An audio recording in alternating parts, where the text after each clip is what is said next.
시청자 여러분 안녕하십니까? 뉴스온 시작합니다. 지난 3일 계엄 사태와 내란 혐의 관련 검경의 수사 지금 속도를 내고 있는데요. 윤석열 대통령 측이 내일 공수처 조사에 응하기 어렵다는 입장을 냈습니다. 공수처는 추가 소환을 통보할지 체포영장을 청구할지 여러 대응 방안을 검토하기 시작했습니다. 현장 연결합니다. 이경국 기자. 네, 공수처에 나와 있습니다. 어제요, 오늘도 윤 대통령 측이 입장을 밝혔지요. 어떤 내용이었습니까? 네, 윤석열 대통령에게 법률 자문을 하고 있는 석동현 변호사가 오늘 기자들과 만났습니다. 질의응답을 진행을 했는데요. 이 자리에서 석 변호사는 윤 대통령이 내일 공수처에 출석하기는 어려울 것으로 본다고 설명을 했습니다. 특히 수사보다는 탄핵 심판 절차의 중요성을 더욱더 강조하는 모습이었습니다. 녹취부터 듣고 오겠습니다. 탄핵 심판 피청구인으로서 대통령의 기본적인 입장 이런 부분들이 헌법 재판관들에게 또 국민들에게 설명이 좀 되어야 하는 것이 우선이다.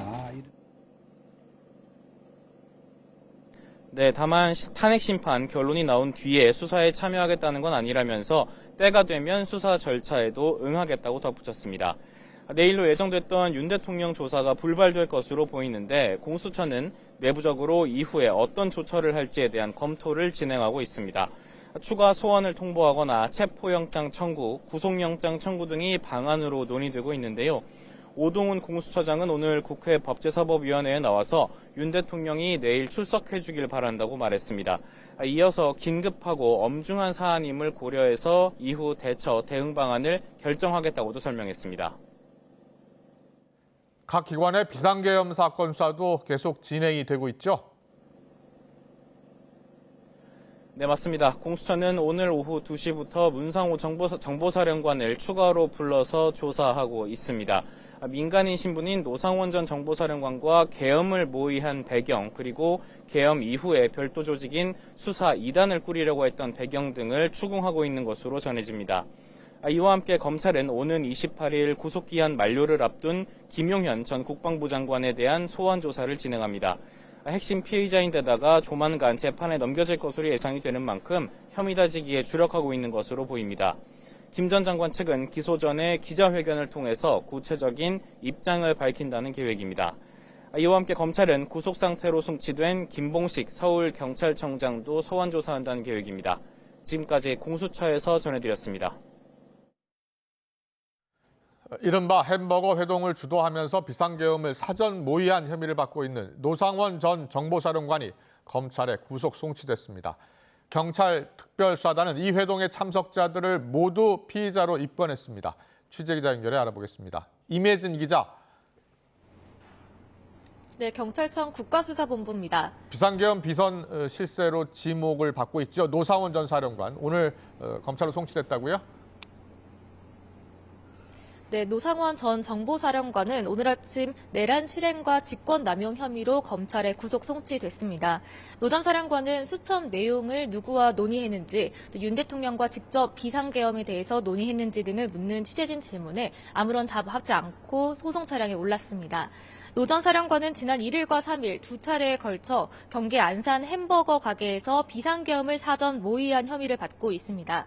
경찰은 이 회동에서 노 전 사령관이 계엄사령부 합동수사본부 산하에 60여 명 규모로 수사 2단을 꾸려 중앙선거관리위원회를 장악하려 한 것으로 보고 있습니다. 경찰 특별수사단은 또 오늘 1, 2차 햄버거 회동 관련자 모두를 피의자로 입건했습니다. 1차 회동 참석자인 정보사령부 김봉규, 정성욱 대령을 내란과 직권남용 혐의 공범으로 고위공직자 범죄수사처에 이첩했고, 이들과 함께 계엄 직전 판교 정보사 부대에 대기하며 병력을 운용한 의혹을 받는 정보사 계획처장 고동희 대령도 공수처에 넘겼습니다.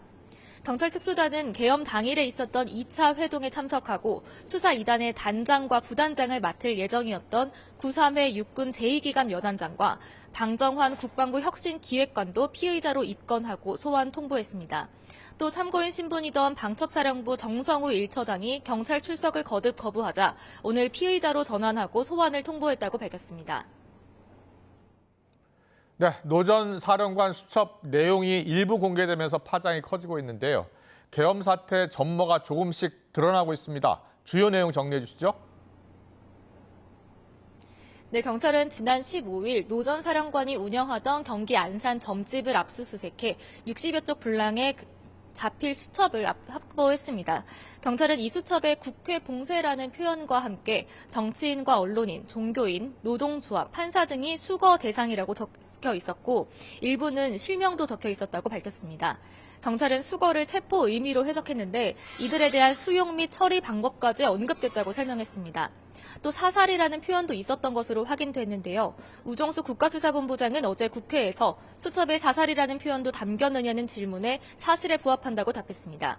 경찰은 또 수첩에 NLL, 북방 한계선에서 북한 공격을 유도라고 적혔다고 밝혔습니다. 앞서 더불어민주당은 계엄 세력이 비상계엄의 정당성을 만들기 위해 북한을 자극하려 한 거 아니냐는 의혹을 제기하며 윤석열 대통령과 김용현 전 국방부 장관을 외환죄 가운데 하나인 일반 이적죄 혐의로 고발하기도 했는데요. 이에 따라 경찰 특수단은 윤 대통령에게 일반 이적죄 혐의도 적용할지 검토하는 가운데 앞으로 수첩에 나온 내용을 얼마나 구체적으로 논의하고 실제 계획에 반영했는지 밝히는 데 수사력을 모을 것으로 보입니다. 지금까지 국가수사본부에서 YTN 임혜진입니다. 네, 방금 들어온 소식 전해드리겠습니다. 민주당이 한덕수 국무총리 탄핵안에 대해서 만장일치로 당론 채택했다는 속보가 들어왔습니다. 다시 한번 전해드리겠습니다. 민주당이 한덕수 국무총리 탄핵안에 대해서 만장일치로 당론 채택했다는 속보가 들어왔습니다. 조금 전 윤종근 민주당 원내대변인이 의원총회를 마친 뒤 브리핑을 했는데요. 국무총리 한덕수 탄핵소추안에 대해서 당론으로 만장일치로 당론 채택했다는 소식이 들어와서 전해드리고요. 저희가 지금 국회를 연결해서 좀 더 자세히 알아보도록 하겠습니다. 네, 오늘은 민주당이 내란 특검 등을 공포해야 한다고 한덕수 권한대행에게 최후 촉첩한 시한이기도 하죠. 앞서 속보로 전해드린 대로 특검을 공포하지 않은 한덕수 대행에 대해서 탄핵 절차를 시작하겠다고 밝힌 민주당에 대해서 좀 더 자세히 알아보도록 하겠습니다. 임성재 기자. 네, 국회입니다. 네, 조금 전 의청 소식을 포함해서 오늘 오전 국무회의 소식까지 전해주시죠. 네, 말씀처럼 민주당은 조금 전 오후 3시부터 의원총회를 열고 조금 전 끝났습니다. 그리고 한덕수 권한대행 탄핵 절차를 즉시 시작하겠다고 공언한 만큼 이 한덕수 국무총리 탄핵소추안을 당론으로 만장일치 채택했습니다. 윤종근 원내대변인은 의총 뒤 기자들과 만나 이 탄핵안을 오늘 발의해서 오는 26일 본회의에 보고한다는 방침이라고 밝혔습니다. 앞서 이재명 대표는 모두 발언에서 이 한대행이 국회에서 이미 결정된 특검법 등을 다시 논의하라고 밝힌 건 이 국민의힘이 시키는 대로 국정 운영을 하겠다는 것 아니냐고 비판했습니다. 박찬대 원내대표도 아침 회의에서 오늘은 한대행에게 준 마지막 시한이었다고 날을 세웠습니다.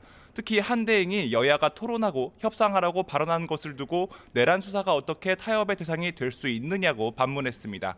관련 발언 들어보겠습니다. 한덕수 총리의 말은 시간을 지연해 내란을 지속시키겠다는 것 외에 달리 해석할 길이 없습니다. 이 과정에서 박 원내대표는 한대행을 권한대행이 아닌 총리로 표현했는데요. 이는 한대행의 탄핵소추 기준선은 대통령 탄핵 기준인 의원 200명이란 여당의 주장과 달리 이 국무위원 탄핵 기준인 이 제적의원 300명의 과반, 다시 말해 150명만 넘으면 된다는 점을 분명히 한 발언으로 해석됩니다. 우원식 국회의장은 예정에 없던 기자회견을 열고 이 한대행 탄핵 추진은 우려스럽다면서도 이 내란 특검 등은 국민의 요구라고 강조했습니다.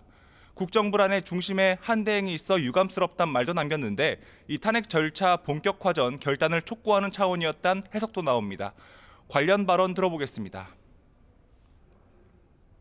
본분에 맞춰 자신의 의무와 책임을 다해 주십시오. 그것이 권한대행이 말씀하신 긴 공직 생활의 마지막 수임임을 명심하시기 바랍니다. 반면 국민의힘은 민주당의 한대행 탄핵 추진을 일종의 겁박이라고 비난했습니다. 권성동 원내대표는 의원총회에서 민주당의 모습은 마치 이틀 안에 돈을 입금하지 않으면 보복하겠다 협박하는 이 조폭과 다름없다고 비판했습니다. 관련 발언도 들어보겠습니다. 민주당이 말하는 내란 국법은 헌정 질서를 파괴하겠다는 독재 정치의 슬로건에 다름없다 이렇게 생각합니다. 박형수 원내수석 부대표도 YTN 라디오 인터뷰에서 이 정해진 기간이 남았는데 무작정 법안을 공포하라고 겁박하는 야당 주장은 바람직하지 않다고 지적했습니다. 국민의힘은 다만 오늘 당장 한대행에게 두 특검 법안에 대한 제2요구권 행사를 건의하진 않을 것으로 보입니다. 네, 국민의힘 내부 상황도 살펴보겠습니다. 한동훈 전 대표가 사퇴한 지 8일 만인데요. 오선 권영세 의원을 비상대책위원장으로 지명했다고요. 네, 권성동 원내대표는 오전 의원총회에서 오선 중진인 권영세 의원을 새 비상대책위원장으로 지명했습니다. 한동훈 전 대표가 사퇴한 지 8일 만에 여당의 새 지도부가 들어서게 되는 셈입니다. 권성동 원내대표는 새 비대위는 국정 안정과 당 화합과 변화란 이 중책을 맡아야 한다고 말했습니다. 이어 그 어느 때보다 풍부한 경험을 가진 즉시 투입 가능한 전력이 필요했다고 이 지명 배경을 설명했습니다. 일단 권영세 비대위원장 내정자는 의총 뒤 기자들과 만나 당의 안정에 방점을 찍었습니다. 관련 발언 들어보겠습니다. 단합이 안 되고 그래서 당의 안정이 안 된 상태에서 어떻게 당을 바꿀 수가 있겠어요. 그런 부분에서 이 당의 화합 안정과 쇄신은 다 필요하다고 생각했습니다. 당의 안정 뒤 쇄신에 나서겠다는 의미로도 읽히는데 이 전국위원회 등을 거쳐 최종 임명 이후 꾸리게 될 비대위 구성 면면이 이 권영세호의 방향성을 판가름할 잣대가 될 것으로 보입니다. 다만 권 의원이 윤석열 정부의 초대 통일부 장관을 역임하는 등 친윤 인사로 분류된다는 점은 과제로 남을 거란 전망입니다. 앞서 비윤계를 중심으론 도로 친윤당이 돼선 안 된다는 경고의 메시지가 줄을 이었습니다. 네, 오늘은 국민의힘 추천 몫인 조한창 헌법재판관 후보자 인사청문회가 있었는데요. 국민의힘은 불참했죠. 네, 일단 청문회는 마무리됐습니다. 앞서 말씀하신 것처럼 조한창 헌법재판관 후보자는 여당이 추천한 인물인데요. 다만 국민의힘은 애초 헌법재판관 임명은 대통령의 국가원수 지위에서 나오는 권한이라며 이 권한 대행이 이를 처리할 수는 없다는 입장입니다. 때문에 어제 정계선 마은혁 헌법재판관 후보자 인사청문회에 불참한 것에 이어 오늘도 불참했습니다. 야당 주도 청문회에선 한 권한 대행이 헌법재판관을 임명할 수 있는지 등을 묻는 질문이 이어졌습니다. 들어보겠습니다. 대통령 권한대행이 국회 선출 몫에 헌법재판관을 임명하는 것, 조한창 후보자와 같은 경우입니다. 후보자의 생각은 어떠십니까? 국회가 선출한 자 3명을 임명한다라고 되어 있기 때문에 규정상은 당연히 임명하는 것이 맞다고 생각을 합니다.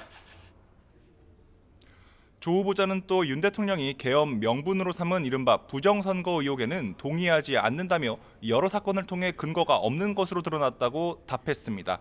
지금까지 국회에서 YTN 임성재입니다. 헌법재판소가 윤 대통령의 탄핵 서류를 받은 것으로 간주하면서 본격적인 심판 절차가 시작됐습니다. 윤 대통령은 오늘까지 계엄 포고령 등 헌재가 요구한 서류를 제출해야 하는데요. 자세한 내용 취재기자 연결해 알아보겠습니다. 김다연 기자. 네, 헌법재판소입니다. 네, 윤 대통령이 오늘까지 내야 하는 서류는 어떤 것들이죠? 네, 헌법재판소는 지난 17일 윤 대통령과 국회 측에 입증 계획과 증거 목록을 제출하라고 요구했습니다. 윤 대통령에게는 추가로 비상계엄 관련 국무회의록과 계엄 포고령을 내라고 요구했는데요. 이 시한이 오늘까지인데 헌재는 오늘 오전까지는 당사자 등으로부터 접수된 문서가 없다고 밝혔습니다. 국회는 오늘 오후 서류를 제출했는데 윤 대통령 측도 제출할지는 불투명합니다. 윤석열 대통령 측 석동현 변호사는 오늘 취재진을 만나 자료를 제출할 건지 묻는 취재진에게 말씀드리기 어렵다며 말을 아꼈습니다. 다만 모레인 오는 26일 이후에 대통령과 변호인단이 정리된 입장을 낼 거라고 전했습니다. 앞서 석 변호사는 헌재가 중요한 사안을 서두르고 있다고도 언급한 만큼 오늘 자료 제출에는 응하지 않을 수도 있어 보입니다. 네, 대통령 측은 받아야 할 서류도 내야 할 서류도 거부하고 있는 셈인데요. 헌재는 일단 사흘 뒤에 첫 준비기일은 예정대로 진행한다는 방침이죠. 네, 그렇습니다. 이제 첫 변론 준비기일이 사흘 앞으로 다가왔습니다. 이 준비기일은 쟁점과 심리 계획을 정리하는 절차인데 당사자의 출석 의무가 없어서 윤석열 대통령은 직접 나오지 않아도 됩니다. 다만 대리인은 참여해야 하는데요. 17명으로 꾸려진 국회 측 대리인단은 어제 헌법재판소에 소송 위임장을 제출했습니다. 그러나 윤 대통령은 아직 정식으로 대리인단을 꾸리지 않아서 준비기일에 대리인이 나올지 의문입니다. 이럴 경우에는 앞선 검사 탄핵 사건 때처럼 기일이 공전할 가능성도 있습니다. 헌재는 모레 재판관 회의 일정을 잡았는데요. 회의 내용은 기밀이지만 윤 대통령의 탄핵 심판 첫 변론 준비 기일을 하루 앞둔 만큼 이 절차 진행에 관한 의견을 교환할 거로 보입니다. 지금까지 헌법재판소에서 YTN 김다연입니다. 네, 전국은 혼란스럽지만 내일은 크리스마스입니다. 성탄절을 하루 앞두고 심한 추위는 누그러졌습니다. 명동에 나가 있는 기상캐스터 연결해 날씨와 분위기 알아보겠습니다. 이혜민 캐스터. 네, 명동 대성당에 나와 있습니다. 네, 오늘 크리스마스 이브인데요. 그거 분위기 어떻습니까? 네, 명동은 항상 많은 인파로 북적이는 곳인데요. 성탄절을 하루 앞둔 오늘은 유독 대성당 인근으로 더 많은 시민들이 모이고 있습니다. 종일 신자와 관광객들의 발걸음이 이어지고 있고요. 크리스마스 마켓 그리고 행사도 한창입니다. 오늘은 늦은 시간까지 바깥에서 활동하시는 분들 많으실 텐데요. 한파 수준은 아니지만 여전히 겨울이어서 춥습니다. 옷차림 따뜻하게 하시고 보온용품도 꼭 챙기셔야겠습니다. 성탄절인 내일은 오늘보다 추위가 덜하겠습니다. 내일 아침에는 대부분 지역에서 이맘때 기온을 보이겠고요. 낮에는 서울 기온이 6도까지 오르는 등 예년 기온을 웃도는 곳이 많겠습니다. 다만 강원 곳곳에는 여전히 한파주의보가 내려진 가운데 중부 내륙은 내일 아침 기온이 영하 10도 안팎까지 떨어져 무척 춥겠습니다. 내일 낮에는 구름이 많이 지나다가 밤부터 중서부 지역에 약한 눈이 내리겠습니다. 모레 새벽까지 경기 남부와 영서에 1cm, 제주도 산간에는 최고 5cm가 쌓이겠고요. 그 밖에 수도권과 충청 지역은 눈이 날리기만 하겠습니다. 동해안 지역은 건조주의보가 이어지고 있습니다. 바람도 강하게 불어서 화재 사고 위험이 높으니까요. 불씨 관리 잘 해주셔야겠습니다. 지금까지 YTN 이혜민입니다.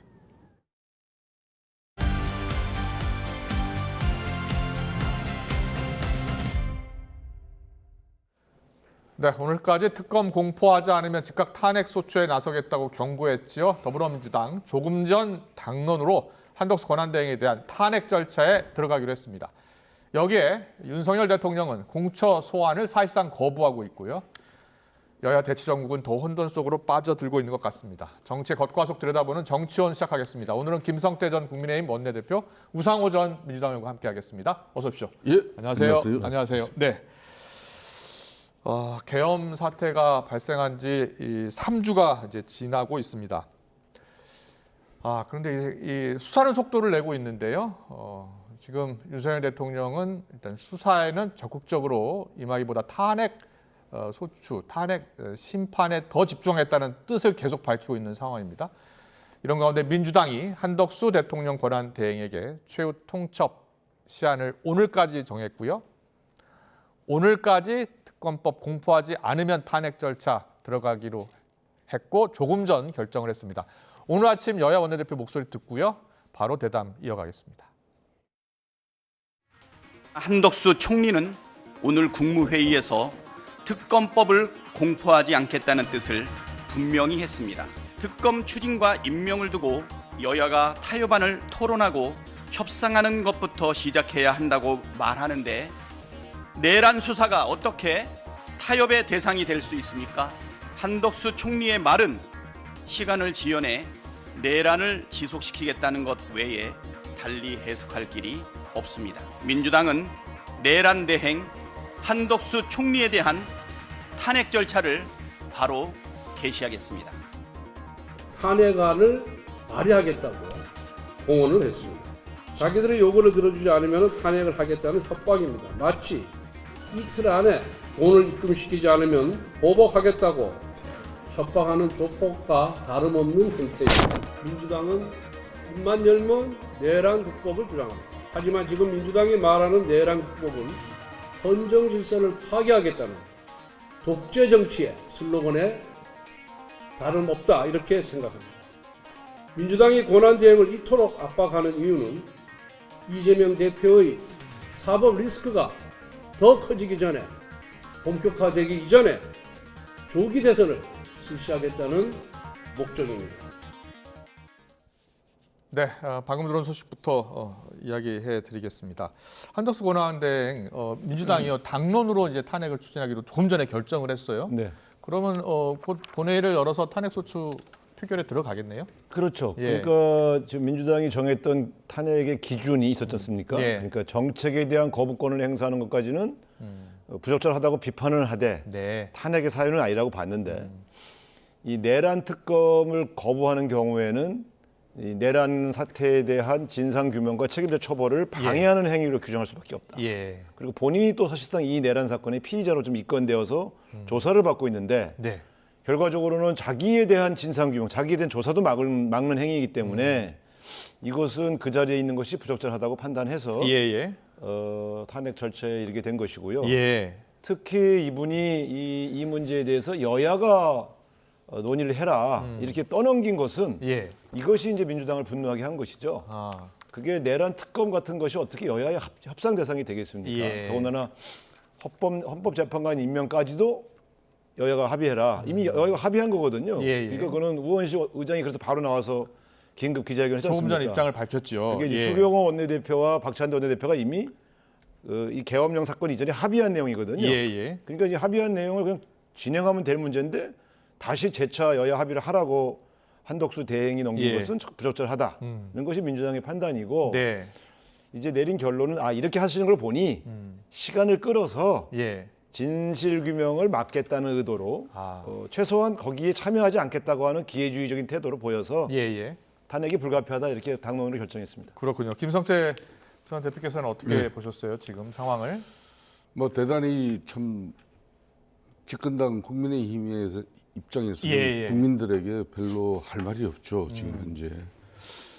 다만 이제 윤석열 대통령이 이제 직무가 정지된 상태에서 한덕수 총리마저도 예. 또 권한 대행의 지위를 날려버리고 나면은 이제 물론 헌법에 또 규정하고 있는 이제 경제부총리가 최상목 경제부총리 다음 이제 체제가 권한 대행 들어설 수 체제가 있어요. 되겠습니다만은 그렇지만 대한민국 정부의 이 불확실성이라는 것은 그렇지 않아도 지금 한율 주식 지금 특히 민생 경제가 거의 도탄나기 일보 직전까지 어려운 지금 엄동설안이 되고 있는데 그런 측면에서 사실상 이제 윤석열 대통령의 탄핵은 국회가 할 수 있는 역할은 이미 탄핵 소출돼서 해버렸어요. 예. 그런 만큼 이제 윤석열 대통령의 탄핵의 시간은 헌재의 시간입니다. 네. 이걸 헌재에 맡겨두고 이제 여야 간에는 특히 국회 제1당이 되고 있는 민주당이 중심이 되고 또 집권당인 국민의힘이 서로 협치를 통해서 지금 이 국정 공백 그리고 국정 혼란을 최소화시킬 수 있는 그런 정치력을 보여야 되는데 이거는 정말 갈 때까지 가는 것 같아요. 저는 그런 측면에서 어떻게 보면은 염치는 청렴하고 또 수치를 아는 마음이에요. 그러니까 따라서 이제 그게 또 파렴치하면은 그 반대의 뜻입니다. 그래서 잘못을 범하고도 이걸 도무지 부끄러움을 느끼지 그런 못하는 마음을 이제 이 파렴치인데 뭐 그런 측면에서 과연 국민께서 이렇게 이제 이 국정 이 난맥상이나 또 전국 혼란을 갖다 수습해 나가는 그런 측면에서 집권당 국민의힘이 책임 있는 모습이고 도리인지 이런 부분에 대해서는 상당히 한 안타까운데 총리가 어떤 선택을 했어야 된다고 생각하세요? 저는 한 총리 입장에서는 그런 겁니다. 그러니까 정책 입법에 대해서는 그도 민주당 단독으로 처리한 그 법안들을 이걸 정부에서 그대로 수용해달라 이거는 맞지 않아요. 누가 봐도 좀 전에 우상호 대표께서도 인정을 하셨지만은 이제 다만 이제 지금 이제 쌍특검법안 같은 경우는 이게 정치적인 사안이거든요. 아무리 내란 피의자로 지금 뭐 민주당은 단정을 짓고 있지만은 그걸 수사를 한덕수 총리까지는 해봐야 아는 것이고 그렇지만은 이제 이재명 대표 입장에서도 한덕수 권한 대행에서 국정 공백이나 국정 안정을 위해서 자기네들이 탄핵을 하지 않겠다 처음에 그랬잖아요. 그런데 그걸 불과 일주일도 채 되지 않아 가지고 이런 식으로 가버리면은 국가 신인들은 어디서 찾을 수가 있겠습니까? 그런 측면에서 저는 좀 여야 간의 정치 간에도 이 쌍특검에서도 예. 내란 특검과 김건희 여사 특검이 두 가지가 네, 있잖아요. 이건 좀 하나를 좀 절충을 할 수는 있어요. 어차피 지금 내란 특검은 정치적 압박인데 효율적으로 시간적으로 보면요. 공수처나 검찰, 경찰, 국수본에서 하는 이 수사가 훨씬 빠르게 가고 있다. 네, 네. 특검법이라는 건 법안을 성안하는 겁니다. 예. 여야 법안을 만들고 또 뭐 수사 검사는 네. 몇 명하고 수사관은 몇 명하고 수사기관은 언제까지 하며 법인은 어디까지 이게 참 그렇죠. 예. 어려운 일이에요. 또 그러다 보면 언제 또 특검 사무실 또 만들어 가지고 네. 언제 가냐 이거예요. 그러니까 이거는 여야 정치적으로 예. 성의가 없는 검찰이든 경찰이든 이 내란죄에 대한 수사 촉구하면 되는 거고 네, 네. 한 가지 가지고 정치적 타협을 해내면 이런 파국은 막아야죠. 예. 그렇다면 민주당이 한덕수 권한대행 탄핵 추진하는 것에 대해서는 어떤 생각이세요? 나는 이거는 좀 맞지 않아요. 예. 지금이라도 민주당 입장에서 뭐 급박 압박 정도로 이렇게 문제가 풀어지면은 뭐하지만은 예. 한덕수 총리 권한대행 입장에서 가진 게 없잖아요.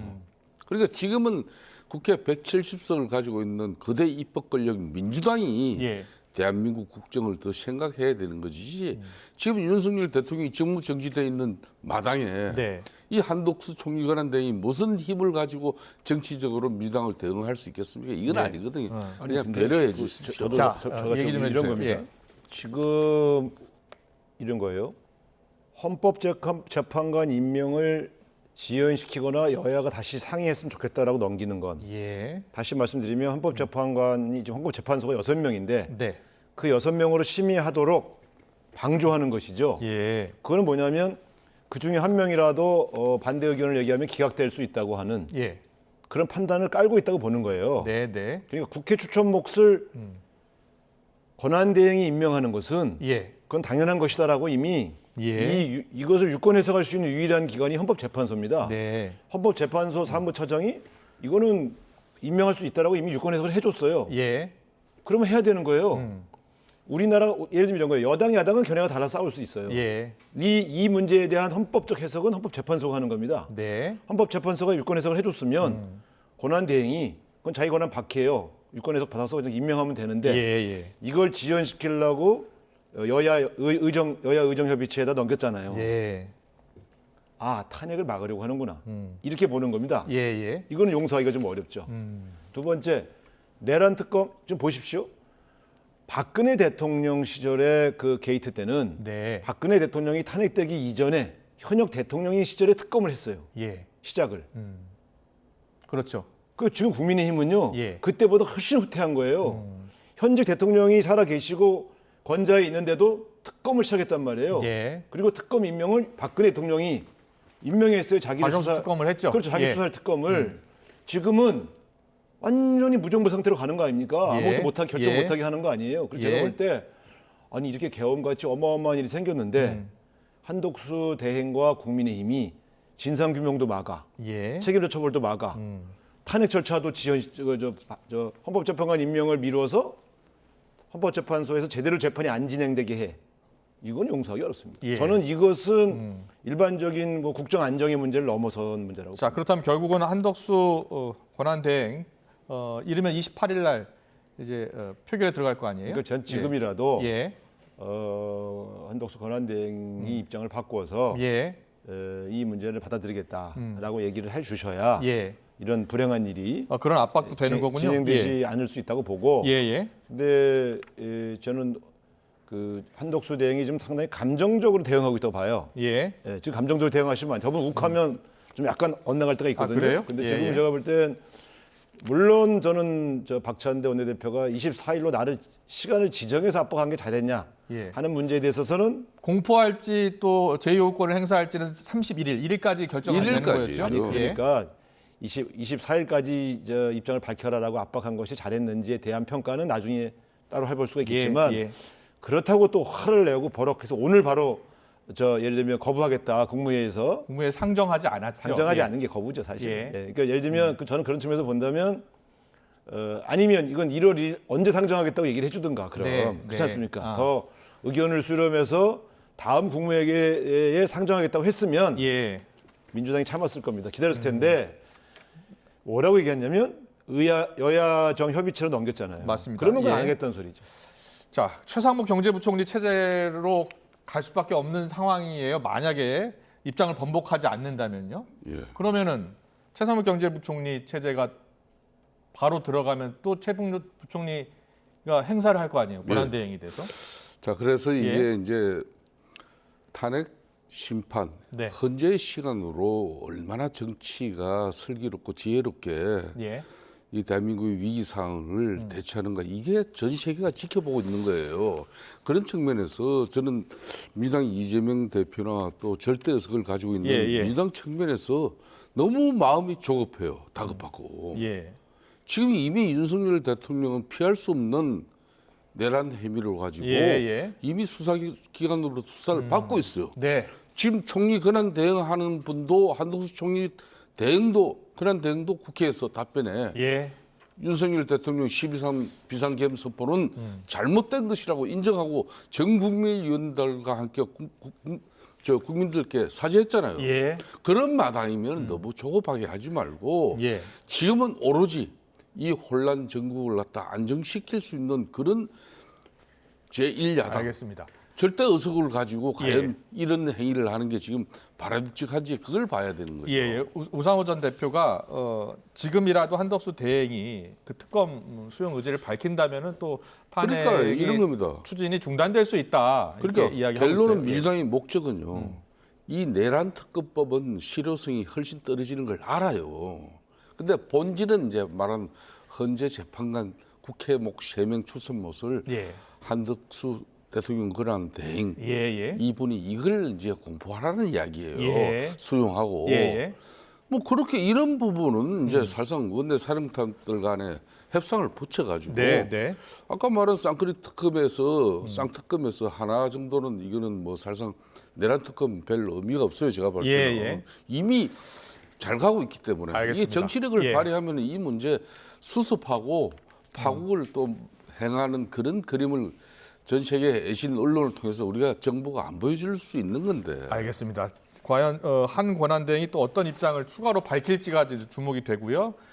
그렇지 않을 거예요. 민주당은 바로 탄핵에 들어가기로 당론을 결정했기 때문에 이르면 28일 금요일 탄핵소추안이 본회의에서 가결될 가능성이 있는 상황이 됐습니다.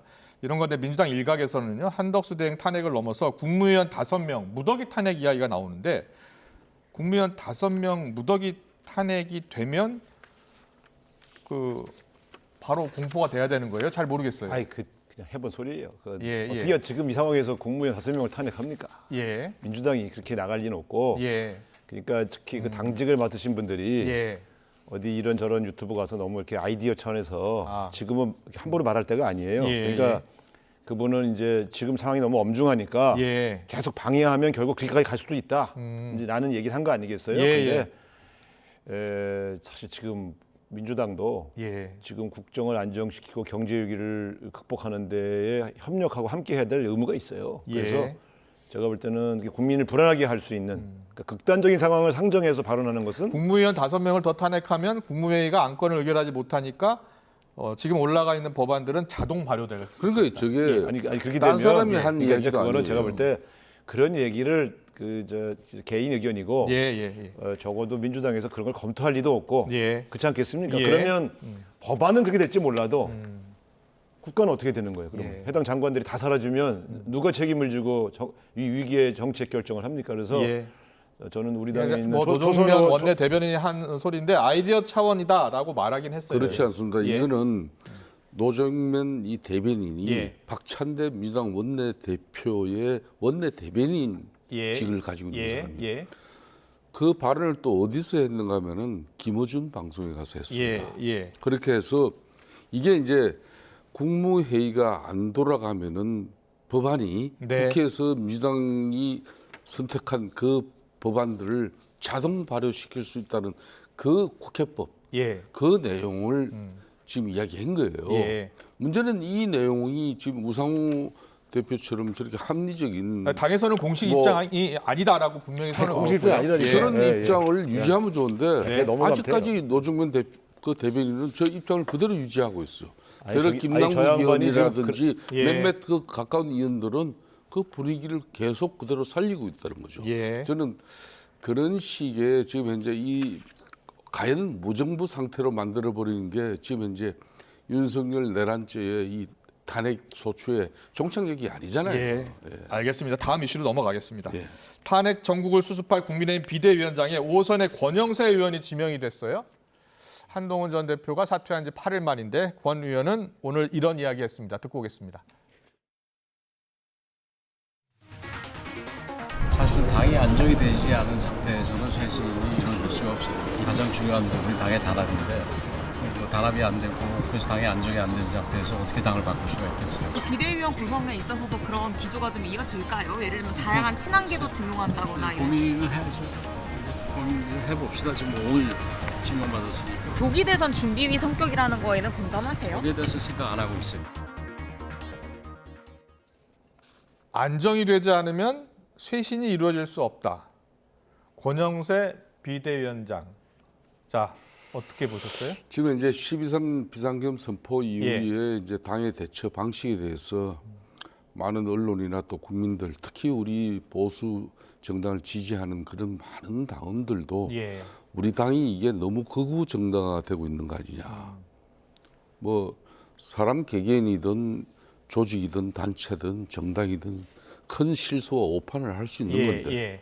그 실수와 오판 다음에는 정말 뼈를 깎는 자기 성찰과 반성, 사죄를 통해 가지고 다시 그 조직이나 개인, 단체, 정당이 다시 살아날 수 있는 기회, 계기를 만들어야 되는데 예. 과연 지금의 방식, 저 방식으로 대처하는 게 맞나? 예. 저는 그런 측면에서 지금 뭐 대다수의 국민들이 다들 그렇게 생각했습니다. 대한민국은 건강한 진보와 또 건강한 보수 이 양날개가 고루 날개짓을 해야만이 이 새가 멀리 날아갈 수 있는 건데 대한민국이 멀리 갈 수 있는 건데 지금 급격하게 보수가 이렇게 기울어져 버리고 또 거구 어떤 보수의 정당의 모습을 비춰버리면은 국민들로부터 애면받죠. 그런 측면에서 권영세 이제 비대위원장 입장에서는 특단의 각오로 윤석열 대통령의 저런 국정 운영이 독단으로 12.3 비상계엄 같은 저런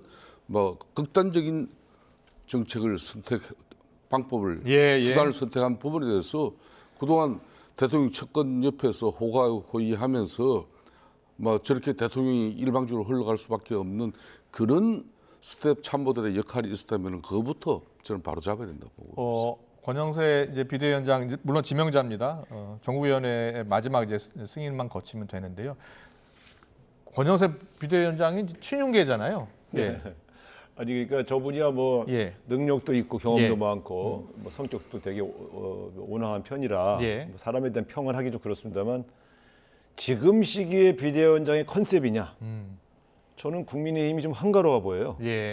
그러니까 계엄 선포 이후에 탄핵까지 진행되고 있는 이 국면에서 이 정도의 비대위원장 컨셉으로 과연 국민들의 지탄과 걱정을 극복할 수 있느냐?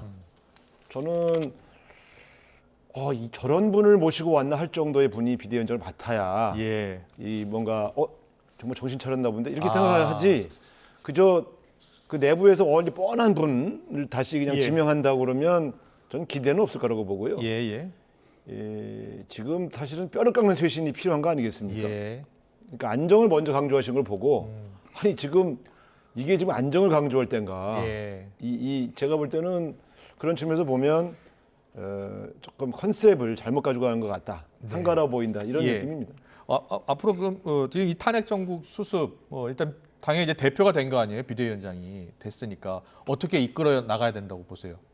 지금 이 상황에서. 그러니까 이거죠. 당내 저 당이 지금 갖고 있는 큰 문제는 당내 갈등도 있고요. 또 국민들이 받은 충격에 대해서 책임지는 모습을 보여야 돼요. 대국민 사과도 또 이제 검토한다고 하고. 앞으로 그럼 당을 어떻게 끌고 갈 거냐? 방향도 제시해야 되잖아요. 그 중에서 제일 중요한 건 반성과 거듭나는 모습이잖아요. 지금 안정시킬 때가 아니라고요. 제가 볼 때는 조금 그러니까 이 계엄과 탄핵 국면을 어떻게 바라보는가에 대한 당의 입장을 정리하고 저는 대국민 사과는 이미 진작에 했어야 된다고 생각해요. 근데 지금 3주가 지나도록 사과는커녕 오히려 탄핵을 막는 뻗대는 모습을 보이고 있는 것이 더 문제인데 예. 제가 볼 때는 아주 혁신적인 모습으로 환골탈태 하지 않는다면 예. 저는 뭐 그렇게 큰 기대를 하기 어렵다고 봅니다. 지금 뭐 국민의힘의 대다수 의원들이 물론 당론으로 결정을 했습니다만 탄핵소추안에서 반대표를 85표 나왔잖아요. 네. 근데 대국민 사과 관련해서 여러 이야기가 나오는데 새 비대위원장이 되면 뭐 검토한다는 이야기도 있고 권영세 비대위원장이 첫 직무를 맡게 되면 가장 먼저 무엇을 해야 된다고 보세요? 저는 좀 전에 하신 말씀 그 예. 말씀입니다. 예. 12.3 비상계엄에 대한 대통령의 그 아무리 대통령은 예, 헌법에 예. 보장된 통치권의 행사라 그러지만은 네. 이거는 위헌적이고 위법적인 그런 예. 상황으로 우리가 국회에서 이미 탄핵 소추까지 이루어졌다면 그 부분에 대해서 예. 책임 정당으로서 책임 있는 정당의 모습을 국민들께 보여줘야죠. 예. 그런 측면에서 이제 권영세 비대위원장 같은 경우는 성격은 참 합리적이고 예. 온건한 분이지만은 이렇게 사례 분별 네. 판단력이 아주 좋습니다. 그렇기 때문에 예. 앞으로 이제 좀 이 강단 있는 그런 비대위원들을 예. 뭐 널리 이렇게 잘 이렇게 모셔가지고 네. 이 비대위가 정말 국민의힘이 한골탈퇴할 수 있는 그런 처절한 몸부림으로써 한동안 뭐 이 국민의힘이 지금까지의 모습을 완전히 불식시킬 수 있는 그런 터닝 포인트를 만들어야죠. 알겠습니다. 지금 계엄 사태가 발생한 지 딱 3주가 좀 지나가고 있고 탄핵 소추가 이제 국회를 통과했고 이제 탄핵 심판이 곧 시작이 됩니다. 이와 관련해서 윤석열 대통령은 지금 무슨 생각을 하고 있을지 윤 대통령 측 석동현 법률 자문 어제도 인터뷰를 했고 오늘도 인터뷰를 했어요. 어제 오늘 어떤 이야기 했는지 듣고 오겠습니다. 대통령이 계엄까지 선포를 할 정도로 얼마나 국정을 운영하는 과정에서 많은 생각과 또 그 전자에 많은 어려움을 겪고 그런 가운데서 비상계엄이라는 결과까지 이런 거죠. 이게 뭐 야간 병장 이건 정말 국정 최고 책임자로서의 고뇌였을 거라고 우리가 충분히 생각할 수 있지 않습니까? 성탄절 이후에 대통령과 변호인단 쪽에서 정리된 입장을 그 부분에 대한 답을 내놓기 때문에 파면해 달라는 것이 탄핵 소추자의 입장입니다. 대통령 입장은 그것이 온당하지 않다 하는 입장일 것입니다. 그러한 일을 다루는 재판은 이렇게 성급하고 졸속으로 될 수 없다. 더구나 지금 6인 체제의 불완전한 합의체입니다. 네, 윤석열 대통령 측 변호인의 목소리를 들었는데 윤 대통령이 계엄 사태 이후로 뭐 법적 정치적 책임을 이제 본인이 지겠다라고 했고 처음에 그리고 또 당당하게 임하겠다라고 했는데 아직까지 공수처 수사 소환 조사에는 일단은 응하지 않을 것으로 지금 거의 확인이 되고 있고요. 그리고 탄핵 심판 관련해서도 지금 변호인단도 선임을 다 못했다라고 하고요. 야당에서는 지금 이거 시간 끌기 아니냐라는 비판이 계속 나오고 있어요. 어떻게 보고 계세요? 뭐 시간 끌기죠. 예. 그러니까 시간 끌기가 합당한 사유를 갖고 시간을 끄는 게 아니라 좀 뭐라 할까요? 억지를 부리면서 시간을 끌고 있거든요. 예. 그러니까 이게 검찰총장까지 하신 분이 법치를 강조하고 이번에 법적 심판을 받겠다고 하신 분이 하는 행태가 말과 행동이 틀리다. 그런 실망감도 있는 거고요. 그러니까 이게 되게 불안정성이 커지는 거예요. 도대체 어떻게 가는 건지, 왜 여기 응하지 않지? 예를 들면 그래도 이 법률을 공부하고 검찰총장까지 하신 분이면 헌법에 정해진 절차를 밟는 것은 협조를 해야 될 거 아닙니까? 그렇지 않습니까? 그래서 본인이 억울한 게 있으면 헌법재판소의 재판을 받는 과정에서 당당하게 입장을 밝히고 법리 싸움을 하시면 되지.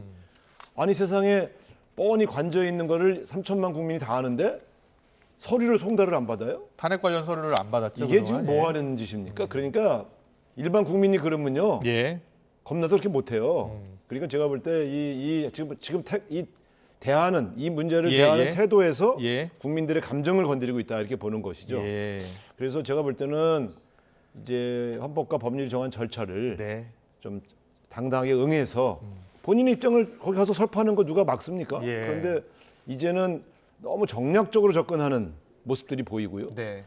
석동현 선생 민주평통 사무처장 할 때도 제가 우리 상임위에서 질의응답을 했던 분인데 아, 그래요? 말씀 예. 저렇게 하시면 안 돼요. 예. 그러니까 아니 대통령이 고뇌하는 자리지 그럼 대통령이 뭐 그 편한 자리입니까? 예. 그러면 고뇌가 깊으면 군을 동원할 수 있습니까? 언제든지 저렇게 합리화하는 말을 그럴 때일수록 우리가 야당과 대화하자고 계속 얘기했던 거 아닙니까? 예. 근데 정치적으로 풀 생각을 안 하고 군사적으로 풀어요. 그리고 그걸 지금 옹호하고 있어요. 저는 이런 측면에서 네. 옆에서 옹호하시는 분들이 더 문제예요 지금. 예.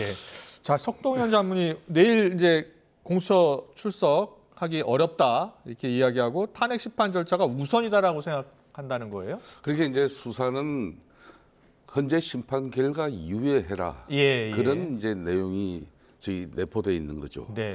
제가 오늘 이 방송 들어오기 전에 우연찮게 2022년도 그러니까 2021년도 우리 대선 후보가 예, 이제 예. 당내 경선에서 되고 난 이후에 아. 그때 이제 홍준표 지금 대구시장이 예. 한 이야기가 있어요. 뭐라고 했었죠? 당시 예. 이제 2022년 1월 달로 제가 기억하고 있는데 예, 예. 윤석열 당시 우리 당 대선 후보에게 예. 매누 시묵이라는 그런 사자성어 중국 제왕학에 그게 나오는 무슨 이야기인데 뜻이에요? 이야기를 예. 그러니까 이게 얼굴은 두껍고 마음은 검다 이런 얼굴이 이야기. 두껍고 마음이 검다고요? 검다. 그러면서 예. 또 자기는 이제 갈 길은 멀고 해는 접으로 간다. 그렇게 해서 이제 일모도원이라는 말을 이렇게 하면서 예. 그때 상당히 그 직격을 했었어요. 아. 저는 그런 측면에서 우리 당이 저도 그런 겁니다. 예. 저도 이재명 대표가 170석을 잃고 있는 예, 국회 예. 거대 입법 권력의 수장이지 않습니까? 그런 측면에서 그 자신이 사법 리스크를 극복하기 위해서 이렇게 과도한 입법 독단적 행위, 저도 네. 대단히 잘못됐는데 왜 검찰이나 또 법원 재판에 예. 제대로 응하지 않는 그 모습에 저도 비판을 많이 했거든요. 네. 요 근래도 지금 대북 송금 같은 경우 재판부 기피 신청해가지고 예. 재판부 바꿔달라 그러잖아요. 네. 그렇게 해서 그 결론은 재판 기간 연장시키는 거거든요. 예. 또 얼마 지난 11월 달에 한 공직선거법 지금 1심 판결 나고 예. 항소심 재판부가 이미 구성이 됐는데 예. 자기 변호인단도 선임을 안 하잖아요. 그래서 국선 변호사까지 그냥 선임하는 상이 나오고 이게 얼마나 볼상사납습니까? 그렇듯이 예. 이 부분에 대해서는 윤석열 대통령께서도 숙동현 변호사를 통해 가지고 자기 입장이 이제 전달되어지는데 네. 어떻게 해야 된다고 보세요? 어떻게 해야 된다고 볼 보세요? 때는 국민들이 볼 때는 윤석열 대통령이 대통령으로서 12.3 비상 경험의 당인성이나 정당성은 본인이 헌재에서 그런 강하게 주장하면 돼요.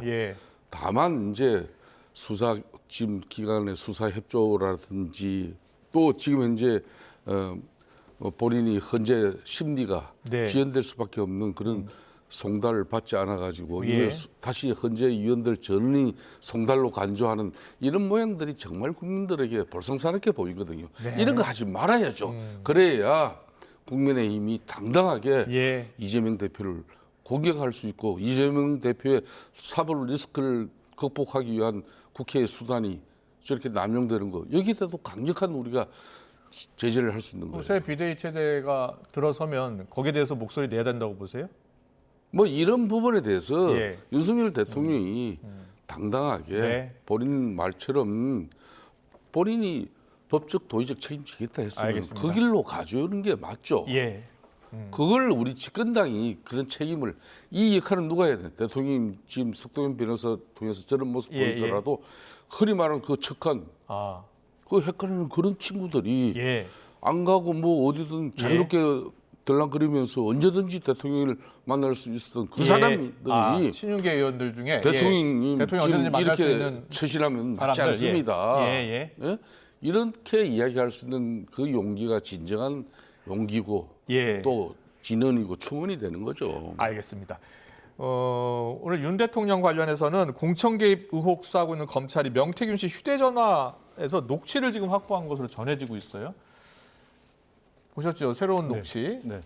거기에 보면은 이제 윤상현 공천관리위원장에게 김영선 전 의원 공천 관련해서 직접 얘기했다는 녹취 내용이 등장을 합니다. 윤석열 대통령이 원래 공천관리위원장이 누군지도 몰랐다라고 이야기했었는데요. 예. 그러니까 이게 좀 다 세상에 한 나라의 대통령과 집권당의 공천심사위원장이 손바닥으로 하늘을 가리는 거짓말을 하고 있으니 예. 신뢰가 떨어지죠. 그러니까 공천을 받기 어려우신 분이 예. 그 당시에 공천을 받았고 그리고 그 대가로 명태균 씨가 경제적 이익을 취했다는 것이 다 밝혀졌는데 예. 그러면 거기에 관여할 수 있는 사람이 계속해서 대통령과 대통령 영부인이 이름이 거론되고 있지 않습니까? 네. 그러면 명태균 씨가 직접 윤상현 씨를 통해서 윤상현 씨한테 지시했을 리도 없고 예. 결국 공천관리위원들에게 영향력을 미쳐서 예.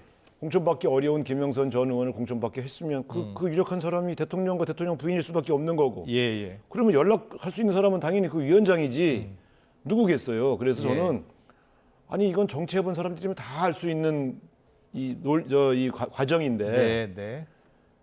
뭐 증거 싸움을 하자는 것인지 그러나 저는 명태균 씨가 일관되게 주장해 왔고 네. 증거물로 받침된 것으로 보면 적어도 그 사실은 명백해 보여요. 다만 윤상현 위원장이 그것 때문에 얻은 무슨 반대급부는 없죠. 네. 위원장이야 그냥 공천하면 끝이니까.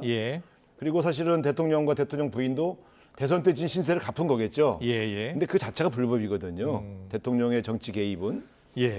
그러나 실질적으로 이익을 본 사람은 명태균 씨와 김영선 의원일 테니까 뭐 그 처벌의 수위나 이런 것들은 다 차치하더라도 그게 있었던 진실은 이 정도면 밝혀진 거라고 보고 인정하고 국민들에게 인정하고 사과해야죠.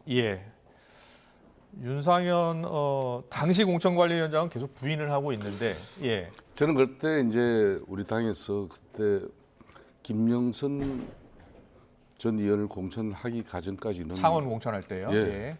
그때 이제 나름 공관위원회에서는 합리적인 절차를 위해서 당시 지역에서 뛰고 있는 여러 예비 후보들을 놓고 이제 여론조사를 또 하고 외교장관 청탁 의혹도 있어서 저희가 지금 자막으로 보내드리고 있습니다.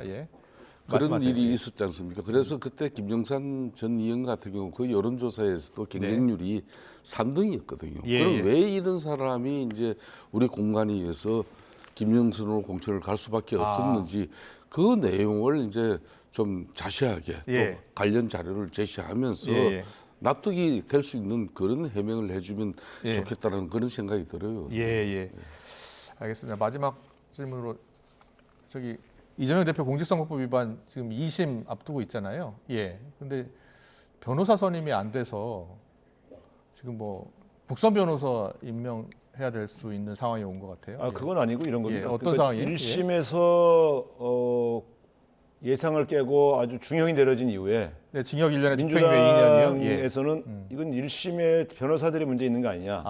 변호 전략에 문제가 있는 거 아니냐는 문제가 굉장히 강했고 대표와 대표 측근들도 그 문제를 좀 검토를 한 겁니다. 그래서 근데 지금까지 고생하신 분들이 있는데 그러면 2심 변호인을 그럼 어떻게 구성할 건지에 대해서 사실은 전략적으로 계획도 세워야 되고 그러면 전략을 전혀 바꾸는 거면 어떤 사람을 그러면 선임하면 좋겠는가에 대한 이 말하자면 내부 회의도 하고 있고 그래서 의도적으로 미룬다기보다는 1심에서 예상보다 너무 중형이 내려지니까 2심 전략을 좀 새로 짜고 있는 그런 거예요? 저는 오 대표님 말씀을 반박하려고 하는 이야기입니다. 그런 식의 입장이고 그런 논리라면은 지금 현재 윤석열 대통령 헌재 심리 지금 대응하는 저 방식이나 수사 주체가 지금 출석 요청을 하고 있는데 응하지 않고 있는 이 부분이나 비판을 못 한다고요. 그러니까 이재명 대표 입장에서도 저 재판 지연하기 위한 그런 재판 전략이 있다면 변호사를 새로 선임한다 그러면 우선 가까운 변호사라도 선임해가지고 당에도 변호사 넘치잖아요. 해가지고 그 전문 변호사들을 더 보강해가지고 재판부에 제출하면 돼요. 근데 왜 이걸 재판 지연으로 그 재판부에서 국선 변호사를 선임하지 않으면 안 되는 상황까지 왜 방치하느냐. 이건 누가 봐도 재판 지연 전략이죠. 그러니까 윤석열 대통령 비판받듯이 이재명 대표 똑같은 거예요. 이런 식으로 하면은 국민들 납득 안 되는 거죠. 알겠습니다. 더 하실 말씀 아니 뭐 저는 제가 볼 때는 선거법 재판과 탄핵 재판을 같은 또 그렇게 이야기하면 얘기해 놓고 얘기하는 것은 좀 과도한 얘기고 적어도 저는 이제 이 대한민국의 최고의 정치 지도자고 대한민국을 이끌었던 분이 법적으로 정치적으로 당당하게 응하겠다고 발언을 말해놓고 그렇게 하지 않는 것은 예. 비판의 소지가 있다고 지적한 것이니 네. 대통령께서 이 탄핵 재판에는 성실하게 응하시길 바랍니다. 네, 알겠습니다. 오늘 정치원은 여기까지 듣겠습니다. 지금까지 김성태 전 국민의힘 원내대표, 우상호 전 민주당 의원과 함께했습니다. 잘 들었습니다. 고맙습니다.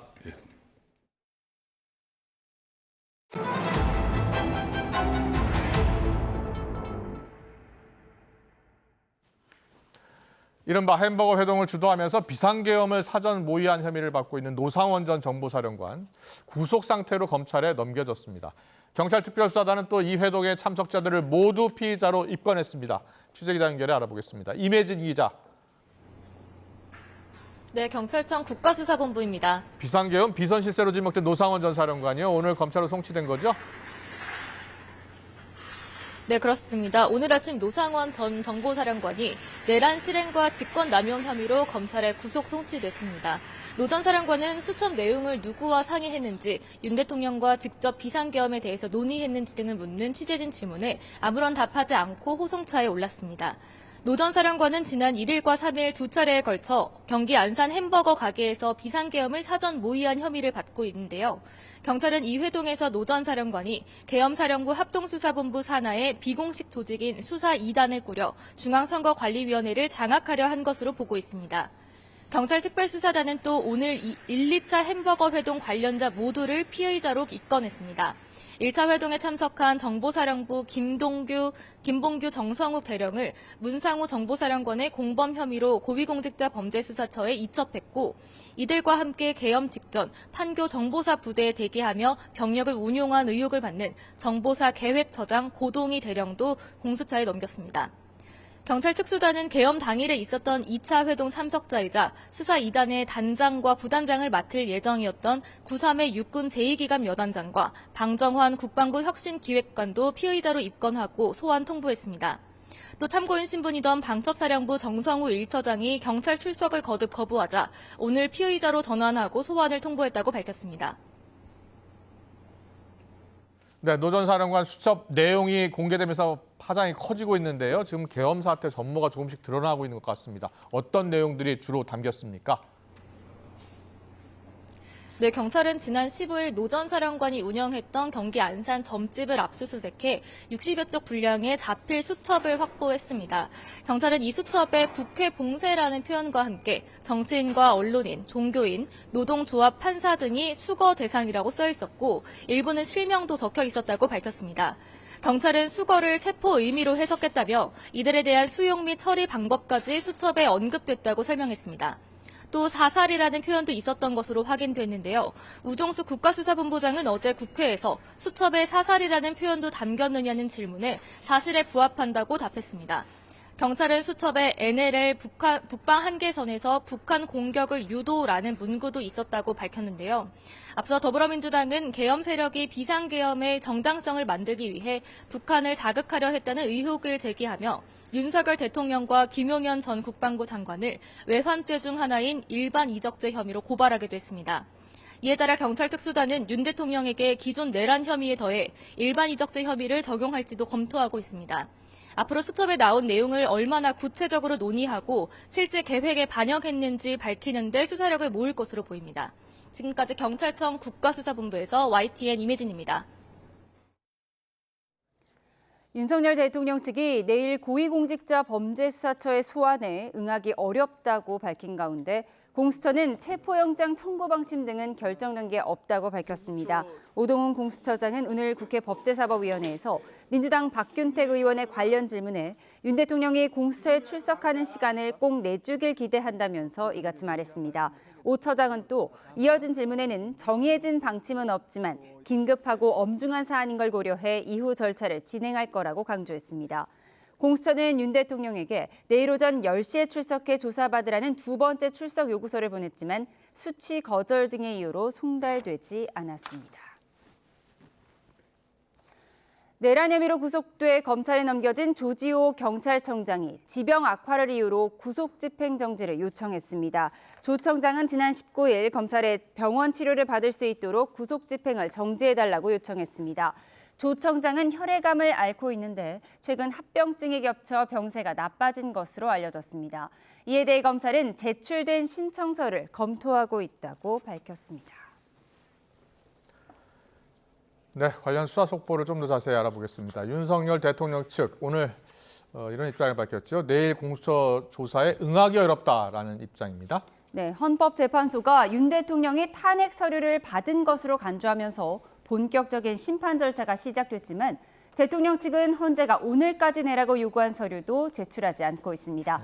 김광산 변호사 그리고 사회부 백준규 기자와 짚어보겠습니다. 두 분 어서 오세요. 안녕하세요. 네, 지난 4일 새벽이죠. 국회에서 비상계엄 해제 요구안이 결의된 뒤에 계엄군이 국회의장 공관에 집결한 모습이 담긴 CCTV가 공개됐는데요. 화면 먼저 보겠습니다. 네, 국회에서 비상계엄 요구 결의안이 통과된 건 12월 4일 새벽 1시 1분이었는데 지금 보시는 화면 1시 42분입니다. 네, 비상계엄 해제 요구안이요. 예. 한남동 소재 국회의장 공간에 담벼락 외곽을 걸어가는 계엄군의 모습입니다. 그리고 8분이 지난 1시 50분 국회의장 공간 정문에 계엄군이 이렇게 집결해 있고요. 이후 정문 진입로 앞에 간격을 두고 걷습니다. 자, 그 모습을 지금 확인하고 계시고요. 그리고 이 화면은 3시간 정도 지난 4시 45분입니다. 이때는 대통령이 계엄 해제 담화를 발표하고 이어 국무회의에서 비상계엄이 해제된 지 15분이 경과한 뒤에 계엄군이 철수하는 모습입니다. 오늘 이 영상을 공개한 김민기 국회 사무처장의 설명을 듣고 오겠습니다. 국회의장 공간 주변에 계엄군 투입이 명백히 확인됩니다. 국회의장 체포 및 2차 계엄 정황에 대해 명확한 진상 규명이 필요합니다. 계엄군은 국무회의를 통해 비상계엄이 공식적으로 해제된 04시 30분을 지나 04시 45분까지 공간 주변에 머물렀습니다. 방첩사령부 또는 정보사령부 소속의 군인인지 소속과 정체를 명확히 밝혀야 합니다. 국회의장은 국방부에 이들을 포함하여 CCTV 영상에 등장하는 13인 모두에 대한 소속, 관등 성명, 명령자 및 지휘 계통을 요청한 바 있습니다. 당일 공간 주변에 배치되었던 군 부대의 출동 현황 및 출동 목적, 무장 수준을 공개해 주시기 바랍니다. 네, 이게 지금 그 계엄이 지난 3일이었으니까 3일 밤이었는데 이게 4일 새벽에 계엄군이 계속 국회의원 공간에 있는 거예요. 국회에. 이게 지금 그렇다면 어떤 의미가 있는 거예요? 백정규 기자. 예. 국회의장 공간으로 군인 13명이 출동한 CCTV를 보셨습니까? 그러니까요. 예. 보시면 지금 밝힌 내용들을 보면요. 김 사무총장이 밝힌 내용을 보면 예. CCTV 영상에는 군인 11명과 사복 차림의 남성 2명이 있었다고 해요. 예. 이 사복 차림의 남성은 이제 무장 군인들을 이끄는 것으로 보인다고 밝혔는데요. 네. 이제 그 국회 측은 이제 국회의장 측은 계엄 해제 요구 의결 후에 새벽 1시에 이제 해제가 됐거든요. 그렇죠. 그리고 이후에 4시 30분까지 아까 있었다는 걸 보셨잖아요. 그때까지 있었던 건 계엄군이 있었던 건 공간에 복귀하는 이제 국회의장을 체포하라는 명령이 있었던 거 아닌가 이런 의문을 제기하고 있고요. 게다가 2차 계엄에 또 의도가 있었던 것은 아닌지 이제 국방부의 해명이 필요하다 이렇게 촉구를 하고 있어요. 수사당국 역시 2차 계엄 시도 여부에 대해서 이제 신속하고 철저한 수사를 해야 한다 이렇게 요구하고 있는 상황입니다. 이거 어떻게 봐야 돼요? 일단 해제 요구 결의안이 1시 1분에 이제 통과가 됐어요. 윤 대통령이 바로 해제를 하지 않았잖아요. 4시 넘어서 3시간 후에 했죠. 예, 3시간 후에 했잖아요. 그 사이에 계속 이 계엄군들이 국회의장 주변 의장 자택 공관 주변에 저렇게 머물고 있는 거예요. 네. 여러 가지 뭐 의혹이 있어요. 어떻게 보세요? 일단요, 이 두 가지 우리가 의심할 수 있는 것은 우리 백 기자 얘기한 것처럼 왜 여기에 계엄군이 갔을까? 간 이유는 지금 이게 국회의장 공간이잖아요. 체포하러 갔겠죠. 우리가 합리의 의심을 해볼 수 있는 거예요. 그다음에 두 번째는 왜 이 사람들이 국회에서 계엄 해제 의결이 있었음에도 불구하고 그 자리에 남아 있었다가 대통령이 계엄 해제를 발표한 직후에 떠났을까? 그것은 원래는 이제 물론 이제 위에서 지시가 있어야겠죠. 그런데 계엄 해제 요구가 있었음에도 불구하고 계속 이렇게 그곳에 있었던 이유는 상부에서 철수라는 명령이 없었겠죠. 아니면 그대로 있어라는 지시가 있었을 가능성이 크다. 그래서 우리가 아까 국회의장을 체포하려고 한 게 아니라 의심 하나오고, 두 번째는 이 3시간 동안에 제2차 계엄을 하려고 하는 것이 아니냐. 이런 이제 의심이 가는 정황이에요. 그래서 이거 자체가 뭐 2차 계엄을 하기 위한 것이다 그렇게 확정할 수는 없지만 3시간 동안 왜 머물렀을까? 그리고 최종적으로 대통령이 4시 45분에 계엄을 해제를 발표했는데 그때 시점으로 15분 있다 철수를 했기 때문에 계엄 해제 발표 이전까지는 이 뭔가 국회 해제 요구를 받아들이지 않고 제2차 계엄으로도 가려는 생각이 있었지 않느냐. 그런 걸 우리가 이제 추산해 볼 수 있는 상황이기 때문에 이 부분은 뭐 굉장히 중요한 부분이고, 그래서 국회 사무처에서도 이제 진상규명을 해야 한다고 이렇게 주장을 하고 있는 겁니다. 그동안 군 핵심 관계자들의 증언은 있었지만 체포조에 대한 뭐 명확한 물증은 없었는데 이런 화면이 어떤 물증으로 작용할 수 있을까요? 당연히 물증으로 작용하죠. 지금 뭐 체포조고 그 인원에 대해서 뭐 13명이네, 15명이네 그런 내용이 있었고, 또 체포조를 운영하라고 이제 방첩사에서 또 경찰청에다도 또 요청한 게 있었잖아요. 그래서 제가 볼 때는 뭐 체포조를 운영하는 것은 그 운영할 계획이나 시도는 당연히 있었다고 볼 수밖에 없고, 국회의장이 지금 이미 의장실에 없다는 걸 알고 있잖아요. 의장 공간에 이미 국회에서 해제 요구를 할 때 의장석에서 사회를 봤단 말이에요. 그러면 당연히 국회의장 공간에 없는데 왜 거기에 머물렀을까? 아마 의장이 이후에 의장 공간으로 돌아오면 그때 체포하라는 그런 명령을 받을 가능성이 크다는 거죠. 그러면 해제 요구가 있었는데 자, 시간을 보시죠. 해제 요구했어요. 해제가 안 된 상태에서 3시간의 간격이 있었는데 그 시간 안에 계엄군이 의장 공간에 갔다. 이것은 당연히 그 이후에 의장을 좀 체포하려는 의도가 있었을 것이다. 그럼 왜 의장을 체포하려고 했을까? 2차 계엄을 하면 체포를 해버리면 사실은 국회에서 해제 요구를 할 수 없잖아요. 그래서 이러한 좀 합리적인 추론은 가능하다. 그렇지만 이게 이제 확인이 되지 않았기 때문에 추론에 불과하지만 이후에 뭐 수사하면 저건 뭐 당연히 사실관계는 확인할 수 있다, 저는 그렇게 봅니다. 체포조에 대한 명령한 사령관이 있을 테니까요. 확인이 될 것 같습니다. 체포조에 대한 물증이 될 수도 있다, 이렇게 분석을 해주셨고요. 체포조와 관련해서 어제 논란이 됐던 노상원 전 정보사령관의 수첩 이야기로 이어가 볼 텐데요. 우선 노상원 전 사령관 오늘 검찰로 송치됐는데 그 화면 먼저 보고 오겠습니다. 수첩 메모 내용 누구와 상의했습니까? NLL 북한 공고는 어떻게 유도하려고 했습니까? 비상계엄 윤 대통령이랑 직접 소통했습니까? 잠깐만요. 합수부가 별도의 수사단 꾸리려고 한 건가요? 계엄 후에 어떤 역할 맡으려 하셨나요? 믿지 마세요. 믿지 마세요. 계엄 후에 어떤 노 전 사령관 수첩 되게 충격적이더라고요. 일단 뭐 관련 주요 내용만 지금 나왔는데요. 상당히 구체적인 내용이고요. 특히 북한의 도발을 유도한다는 내용도 포함되고 전체적으로 이게 외환죄도 적용될 수 있다는 거예요?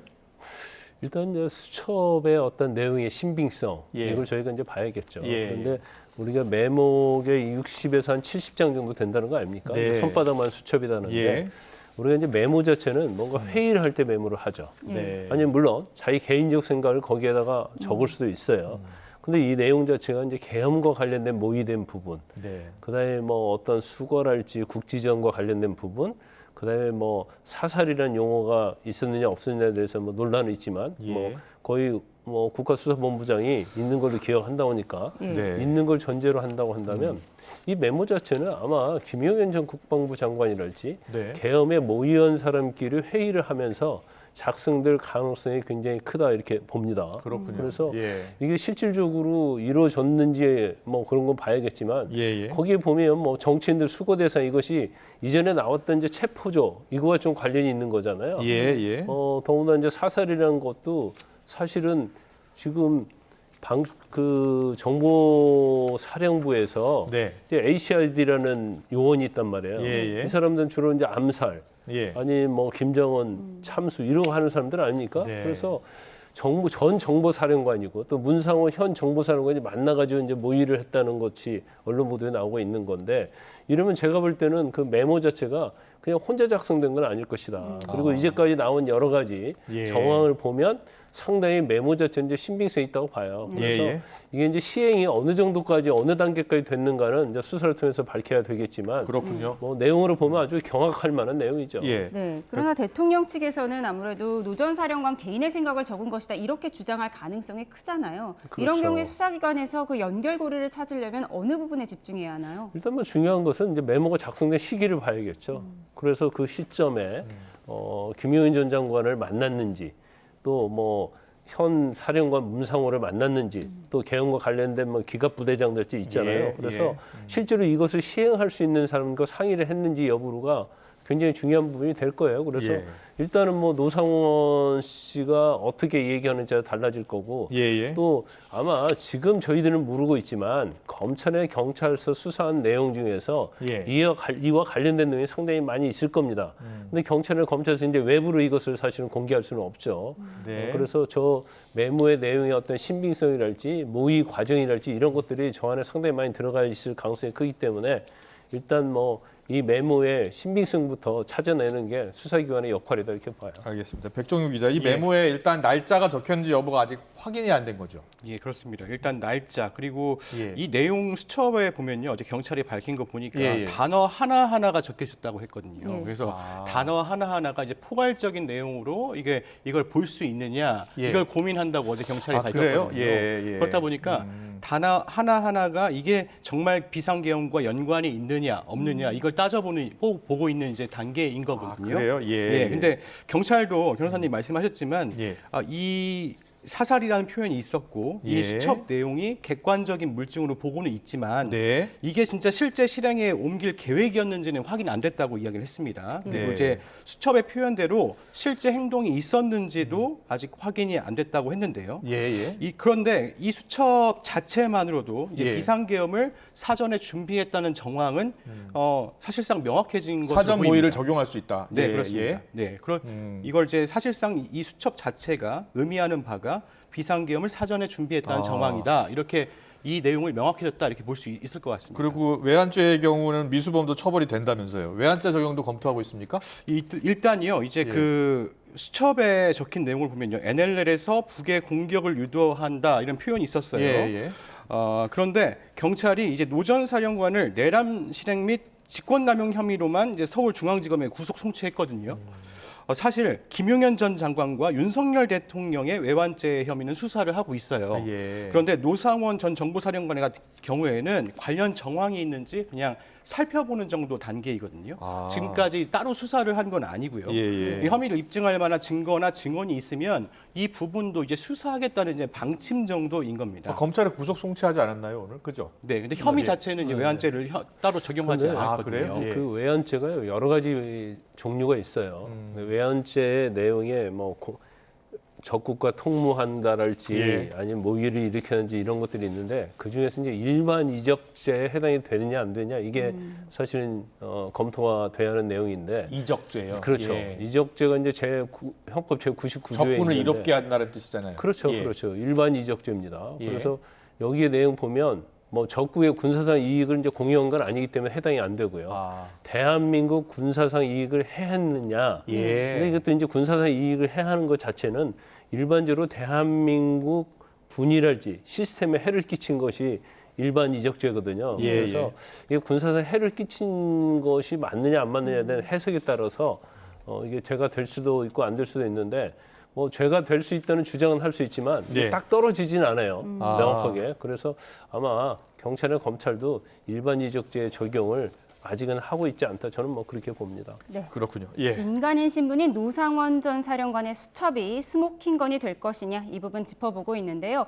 노 전 사령관이 주도한 것으로 알려진 이른바 햄버거 회동에서 어디까지 논의된 것인지 수사력이 집중되고 있는데 경찰적 국수본이 1, 2차 햄버거 회동 관련자들을 모두 피의자로 입건을 했죠. 네, 그렇습니다. 몇 명이에요? 모두? 일단 그 6명이죠. 여섯 명이요? 예, 예. 일단 이른바 1, 2차 햄버거 가게 회동 관련자들을 모두 피의자로 입건을 하고요. 수사에 예. 나섰습니다. 1차 회동 참석자인 정보사령부 김봉규, 정성욱 대령을 내란과 직권남용 혐의 공범으로 공수처에 이첩을 했고요. 예. 그리고 경찰은 93회 육군 제2기갑 여단장, 방정환 국방부 혁신기획관, 예. 정성우 방첩사 1처장을 입건하고 그렇군요. 소환을 통보했습니다. 예. 네. 93회 여단장 같은 경우는요. 계엄 선포 당일 오후에 노상원 전 정보사령관과 2차 햄버거 가게 회동을 했어요. 예. 참석했고요. 그리고 나서 계엄 선포 이후에는 판교의 백여단 사무실에 대기를 했거든요. 네. 탱크 부대장인 구 여단장이 당시 자신의 부대를 벗어나서 대기했다는 사실이 알려졌는데요. 계엄 당시 전차 부대까지 동원하려고 했다는 의혹이 제기된 이유입니다. 방정환 기획관도 당시 이 백여단 사무실에 머무르고 있었습니다. 구 여단장은 제2수사단장을 맡으려고 했다는 의혹도 있는데요. 예. 이제 2차 햄버거 가게 회동에서 노 전 사령관의 주축으로 공식 조직인 합수본부 내 합동수사단 이외에 제2수사단을 꾸리려는 이제 모의가 있었다고 이게 경찰은 보고 있습니다. 예. 정성우 방첩사 1처장, 여인영 당시 방첩사령관으로부터 선관위 장악 임무를 구체적으로 지시받은 것으로 알려지고 있습니다. 네. 왜 성남까지 가서 모여 있었을까요? 그것 참 의혹이에요.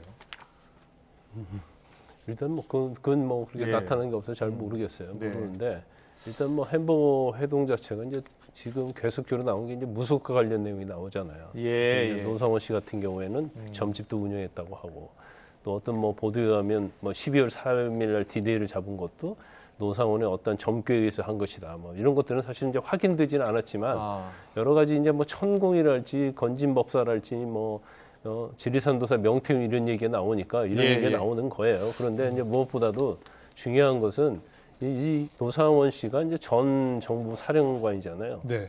그러면 사실은 이제 은퇴했단 말이야. 전역을 했단 말이에요. 그럼에도 불구하고 각종 인사에 개입하면서 어떻게 보면 지금 전체적으로 계엄의 어떤 큰 그림을 보면 김용현 저 국방부 장관이 있지만 전체적인 계획은 마치 노상원이 주도한 것처럼 되어 있어요. 네. 노상원은 민간인이잖아요. 예. 근데 민간인이 어떻게 깊숙이 개입해가지고 정보사령부를 이용해서 뭐 체포질할지 수사 2단이랄지 아니면 뭐 그 다음에 뭐 벙커 관련된 부분이랄지 이런 것을 다 통화를 하게 됐는지 그것은 결과적으로 김용현 전 국방부 장관은 비선 역할을 하면서 이 계엄에서 주도적인 역할을 했고 본인이 사실 불명예 강제 전역했잖아요. 네. 그러니까 다시 자신이 군으로 돌아가서 뭔가 이제 복귀하고 싶은 그런 생각이 있었던 걸로 보입니다. 예. 그렇군요. 예. 노 전 사령관과 햄버거 회동 참석자들까지 이렇게 주변인 수사는 빠르게 진행되고 있는데요.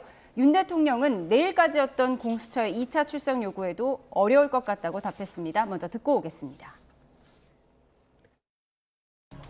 내일 출석하시기는 어렵지 않나 그렇게 보고 있습니다.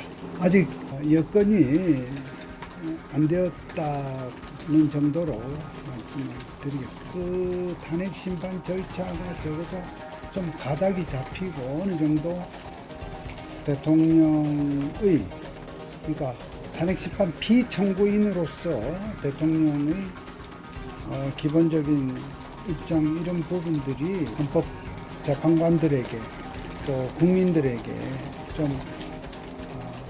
설명이 된 상태에서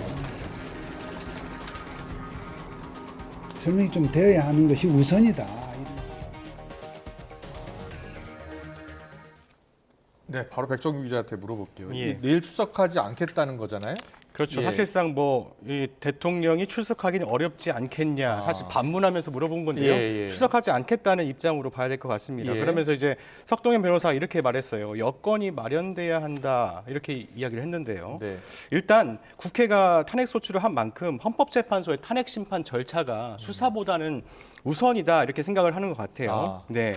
그리고요. 이게 보면 그 윤석열 대통령이 탄핵 여부에 따라서 수사 대응이 좀 달라질 수 있느냐 이런 질문을 했어요 기자들이. 네. 그랬더니 석 변호사가 다 끝난 뒤에 수사를 하자는 게 아니라 적어도 초반에 대통령의 입장에 개요라도 좀 들어야 되는 거 아니냐 이렇게 시간이 더 입장을 필요하다, 했거든요. 이런 예, 거죠? 그렇습니다. 때가 되면 그 수사 절차에 응할 것이다라는 이제 이야기를 한 거거든요. 그런데 이제 이 같은 윤석열 대통령 측 입장은 뭐 탄핵이든 수사든 당당히 맞설 것이라고 했던 그 윤석열 대통령의 대국민 담화는 약간 배치되는 상황인 거잖아요. 예, 그래서 일단은 25일은 나오지 않을 것으로 보입니다. 예, 예. 내일은 나오지 않을 네. 것으로 보이고 이렇게 공수처 출석 요구에 2번 불응을 했는데 그러면 이제 체포영장 청구에 더 무게가 실리는 거 아니냐 이런 분석도 나오는데 오동훈 공수처장은 방침이 정해지지 않았다고 밝혔어요. 네, 맞습니다. 오동훈 공수처장은 오늘 국회 법제사법위원회 전체 회의에 출석했어요. 더불어민주당 박균택 의원이 계속 물어봤습니다. 2차 출석 요구에 불응하면 어떻게 할 거냐 물어봤더니 일단 오동훈 공수처장은 일단 내일까지 대통령이 출석하는지 출석에 응하는지 좀 지켜볼 것이다 이렇게 말했는데요. 예. 그러면서 공수처로 출석하는데 좀 시간을 내길 기대한다 이렇게 언급했습니다. 재차 체포영장 청구 여부에 대한 질의가 이어지자 이제 그 부분에 대해서는 방침이 지금까지 결정된 건 없다 이렇게 재차 말했습니다. 공수처가 어떻게 대응할 것 같습니까? 제가 두 가지를 지적하고 싶은데 예. 첫 번째 이제 공수처에 대해서 예. 지금 2차 소환했는데 내일 소환에 응하지 않을 게 너무나도 분명하거든요. 네, 네. 그리고 윤 대통령 소환은 검찰까지 합치면 4번이 된 거예요. 그렇죠. 그러면 소환이 안 될 거는 건 거의 명확한 거 아닙니까? 예. 그럼 내일 소환이 안 됐을 때 어떻게 할 것인가에 대해 이미 방침을 세워놨어야죠. 아. 그런데 이제 와서 아직도 정해지지 않았다? 이런 얘기하는 건 굉장히 무책임한 얘기고 예. 그다음에 두 번째는 이제 대통령에 관한 부분인데 네, 대통령 쪽 입장은 명확한 게 없어요. 굉장히 불분명해요. 아. 뭐 정해지지 않았다 얘기만 하고 있는데 예. 지금 석동현 변호사 이 얘기에 의하면 일단 탄핵 수사 받기 전에 이제 수사를 받으면 아마 구속될 걸 알고 있을 거예요. 내란 혐의 관련 수사. 그렇죠. 예. 내란 혐의 관련 수사. 그러면 자기가 하고 싶은 말 할 수가 없어요. 아. 그러니까 수사를 받는 것보다는 예. 일단 탄핵 심판정에 가서 내가 왜 비상계엄을 했는지 예. 그걸 굉장히 호소를 있게 얘기를 하고 싶다는 취지인 것 같아요. 그렇군요. 그런데 이미 그건 계엄 이후에 해제하면서 했지 않습니까? 예. 그 이후에도 했고 그래서 할 말은 다 한 거예요. 예. 대국민 입장을 밝혔죠. 그럼 예. 반국가 세력을 척결하기 했다고 예. 했는데 아마 그런 취지의 얘기를 좀 하고 싶다고 하는 것 같아요. 그런데 네. 적어도 지금 현재 대통령이잖아요. 예. 그러면 검찰에 소환하든 공수처가 소환하든 간에 예. 왜 소환에 불응하는지 네. 아니면 검찰 소환에 응할 생각이 있다고 한다면 25일 날은 공수처 소환에 응하지 않는다고 하면 25일 날까지는 너무 촉박하다. 아. 나도 준비할 시간을 달라. 해서 협의를 하는 게 맞죠. 예. 그런데 굉장히 수치인 거부, 그다음에 뭐 전자문서도 뭐 보지도 않고 그런 식으로 하는 건 맞지 않아요. 네. 그래서 본인이 정말로 비상계엄과 관련해서 고도의 정치적인 것이고 통치행위라고 한다면 또 국가를 위해서 국민을 위해서 했다고 한다면 아니 거기에 뭐 대응을 해야 하는 거 아닙니까? 그런데 이건 일종의 어떻게 보면 제가 볼 때는 숨어서 안 보고 도망가는 그런 형세를 보이고 있거든요. 이건 적절하지 않고요. 예. 지금 뭐 계속 공수처를 소환만 하다가 끝낼 건 아니잖아요. 예. 그러면 계획을 딱 밝혀줘야죠. 2차 소환 때 안 나오면 체포영장 발부합니다. 예. 그럼 대통령실도 생각할 거 아닙니까? 아. 이거 체포영장 발부되면 모양새도 안 좋고 여러 가지로 그러니까 자 협의해서 언제 가겠다 그래야 하는데 너무 공수처가 물에 불탄 듯 술에 술 탄 듯한 태도를 보이고 예. 또 대통령 입장에서 계속 수치 거부하고 소환해도 응하지 않고 그러니까 굉장히 어정쩡한 상태로 가는 거예요. 그러면 보는 국민 입장만 답답한 거죠. 예. 예. 수사보다 탄핵 심판이 먼저라고 재차 강조한 석동현 변호사에 대해서 오늘 헌재가 입장을 내놨죠? 네, 뭐 헌재가 오늘 공식 브리핑을 통해서 이제 기자들을 만나서 여러 가지 이야기를 했어요. 그런데 일단 석동현 변호사에 대한 약간 불편한 심기를 좀 드러내긴 했거든요. 예. 윤석열 대통령 측이 수사보다 탄핵 심판이 우선이라고 하면서 공수처 출석에 불출석하겠다는 것과 관련해서 어떻게 생각하느냐 이렇게 물어봤더니 예, 석동현 변호사는 이 사건과 관련해서 대리인이 아닌 것으로 보고 있다 이렇게 밝혔습니다. 예. 그리고 윤석열 대통령 측이 헌재에 대해서 6인의 불완전한 합의체라고 이렇게 평가를 하기도 네네. 했어요. 예. 6인으로도 그런데 심리 변론이 가능하다는 입장을 재차 강조하기도 했습니다. 그렇군요. 근데 대통령 측이 6인 재판관 체제가 불완전하다라고 왜 지적했을까요? 아니, 대통령 입장에서는 지금 예. 현재 상황을 보면 예. 탄핵을 좀 시간을 좀 갖겠다는 생각인 것 같아요. 예. 그러니까 실제로 이제 법상으로는 7인 심리가 가능하게 되어 있잖아요. 근데 이게 이제 가처분에서 효력이 정지되어 있기 때문에 예. 6인 심사가 가능하다는 건데 자기는 6인 심사하는 헌법재판소에서 탄핵 심판을 받고 싶지 않다는 의사 표현이라고 볼 수가 있죠. 그래서 완전체인 구인으로 구성하라는 요구라고 볼 수가 있어요. 그런데 사실 이제 3명에 대해서는 뭐 지금 한덕수 권한대행 임명하냐 임명하지 않느냐 가지고 이제 여야가 엄청나게 서로 싸우고 있잖아요. 그렇습니다. 그래서 예. 대통령 입장에서는 당연히 뭐 6인보다는 뭐 9명이 낫다 하고 주장을 하는 게 이제 시간이 상당히 끌 수가 있는데 한덕수 대행이 여야 협의를 요구한 것을 놓고서 이 협의할 사안이 아니다라는 입장이에요. 그리고 민주당이 바로 지금 탄핵안을 발의하기로 당론을 결정했거든요. 탄핵소추 개시를 했죠. 그런데 이게 완전체냐 아니냐도 중요한데 이게 상당히 이제 그 탄핵 심판에서 이제 변수가 될 수 있는 부분이 있어요. 왜냐하면 심리를 일단은 헌법재판소에 시작한다고 해서 시작을 합니다. 그리고 심리가 상당히 진행이 됐어요. 그런데 헌법재판관의 임명을 좀 늦게 됐어요. 그러면 헌법재판의 재판 절차는 형사소법을 준용하게 돼 있기 때문에 공판 절차 갱신을 해야 돼요. 공판 절차 갱신이 되는 거예요? 그럼 그렇죠. 6명의 재판관이 지금 진행을 하고 있는데 9명이 되면 그러면 공판 절차 갱신할 때는 그 3명의 재판관이 들어오기 전에 있었던 증거조사일지 심리에 대해서 이의가 있냐 없냐를 윤 대통령이 반드시 물어봅니다. 그래서 이의가 있다고 하고 거기서 문제를 제기하면 이전에 했던 심리를 또 다시 중복해서 할 수도 있는 경우가 있어요. 그래요? 그러면 시간이 많이 끌어질 수 있죠. 그래서 모르겠어요. 이제 그것까지 대통령 측에서 알고 있는지 어쩐지 모르겠지만 뭐 상당히 저렇게 완전체를 주장하는 것은 대통령 입장에서는 좀 탄핵 심판과 관련해서는 이게 빨리 졸속으로 안 끝나고 이제 시간을 좀 벌겠다. 시간을 그런 벌겠다. 전략적 의도가 있을 수 있는 거죠. 그렇군요. 관련해서 속보가 들어왔죠? 방금 들어온 소식 전해드리겠습니다. 권성동 국민의힘 원내대표가 민주당의 한덕수 권한대행 탄핵안 발의 결정을 즉시 취소해야 한다는 입장을 밝혔습니다. 한덕수 권한대행 탄핵은 헌법마저 무시하는 입법 독재 결정이라며 민주당은 국정안전협의체 약속이 열흘도 안 돼서 탄핵안을 남발하고 있다고 비판을 했습니다. 그리고 대통령 직무대행 탄핵을 위해서는 대통령과 탄핵 요건을 동일하게, 즉 제적의원 200석 이상이 찬성해야 한다는 탄핵 요건을 동일하게 적용해야 한다고 주장했습니다. 앞서 민주당이 만장일치로 한덕수 대통령 권한대행을 탄핵하겠다고 당론 채택했었죠. 이에 대해서 권성동 국민의힘 원내대표가 입장을 밝혔습니다. 관련 뉴스는 이어진 뉴스가 좀 더 자세히 전해드릴게요. 그 탄핵 심판 절차 지금 27일 변론 준비기일 예정대로 진행하는 거잖아요. 그런데 윤석열 대통령 측에서 지금 뭐 답변서 제출하지 않고 있고 개헌 포고령 뭐 국무회의 기록 다 제출하지 않고 있는 상황이잖아요. 어떻게 해야 돼요? 일단 이제 변론 준비 절차 열었는데 이제 당사자가 출석하지 않으면 그냥 종결할 수 있어요.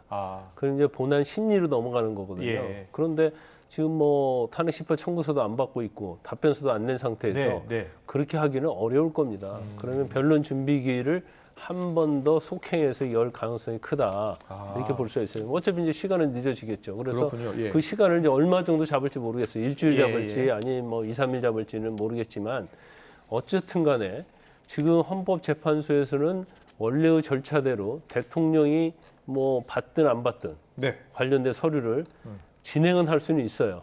근데 그게 사실은 쉽지 않죠. 이게 탄핵 심판과 관련된 거고 또 뭐 많든 적든 간에 또 윤 대통령이 지지하는 또 국민과 세력이 있는 거고 한 나라의 또 운명을 좌우하는 거기 때문에 그래서 이걸 아마 헌법재판소도 원리 원칙대로 끌어가기는 쉽지 않을 겁니다. 결과적으로 이제 그런 걸 윤 대통령 측에서 알고 있는 거죠. 그래서 이제 어느 정도 선에서 이제 탄핵 심판에 들어올지 윤 대통령이. 근데 석동의원 변호사가 그런 얘기를 했잖아요. 탄핵 심판 가서 먼저 하면서 할 말 하고 싶다고 하기 때문에 아마 계속적으로 윤 대통령 측에서 저렇게 나오기는 힘들 것이다. 그리고 아마 생각을 하고 있을 겁니다. 그래서 시간을 적절한 자기들의 유리한 적절한 시간을 정해서 탄핵 심판 법정에 나와서 하고 싶은 말을 다 하고 그러면서 이제 탄핵 심판에 응하면서 재판 준비를 절차를 할 가능성이 크다 저는 그렇게 봐요.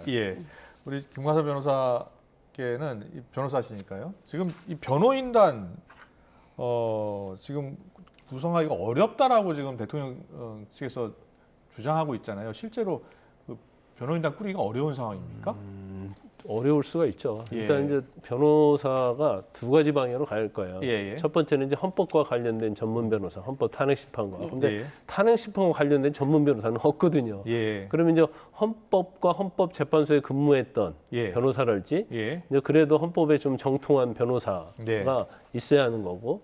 그다음에 이제 내란죄에 관련해서는 또 내란죄 전문 변호사는 없습니다. 네. 그래서 결국 이제 형사 전문 변호사로 갈 수밖에 없어요. 그럼 이제 투트랙으로 가야 하는데 지금 사실은 아마 내란죄에 관련된 변호사를 구하기는 쉽지만 예. 특히 헌법심판과 관련 헌재 탄핵 심판과 관련된 변호사를 사실은 몇 명 되지 않거든요. 예. 그런데 어느 큰 로펌이다 할지라도 거기에 네. 전문가가 있다 할지라도 저 재판에 관여하는 순간 사실은 이념적으로 딱 주홍 글씨에 찍힙니다. 예. 낙인이 찍기 때문에 예를 들어가지고 저희 법무법에서 예. 뭐 한다. 예. 그러면 기존에 있던 저희 의뢰인들이 사임해달라고 할 수 있어요. 그럴 수 있겠네요. 그다음에 그 이후에 영향을 또 미칠 수 있거든요. 그래서 저 사건 하나만 하는 게 문제가 아니고 이게 엄청난 여파가 있는 거예요. 그래서 만에 하나 진짜 뭐 자기가 어떤 소신에 의해서 윤 대통령을 변론하고 싶다 하면 그런 변호사들이 로펌을 떠나죠. 로펌에 피해가 가니까. 개별적으로 변호인단에 들어가서 하는데 아마 뭐 구하기도 쉽지 않고 또 구한다 하더라도 이게 탄핵 심판이고 내란죄잖아요. 그러면 그 준비하는데 시간이 상당히 많이 걸릴 수밖에 없어요. 그렇군요. 근데 이 변호인단 중에서도 이 실무를 맡아야 할 젊은 변호사 찾기가 어렵다고 하더라고요. 그렇죠. 특히 이제 젊은 변호사는 더 어려울 수도 있어요. 왜냐하면 자기 어떤 정치적 소신 자체가 있어야 하는 거고 또 양대 어떻게 보면 이게 상당히 진영 논리가 상당히 있는 그런 심판이단 말이에요. 그러면 아무리 자기가 옳다고 생각하고 관여를 한다 하더라도 이제 그걸로 인하여 자기에 대한 뭐 미래를 생각할 거 아니에요. 또 젊은 변호사니까. 그러다 보니까 그렇군요. 굉장히 어려울 수 있는 거죠. 네, 알겠습니다. 잘 들었습니다. 지금까지 김광산 변호사, 사회부 백정우 기자와 함께 짚어봤습니다. 잘 들었습니다. 고맙습니다. 고맙습니다. 수고했습니다.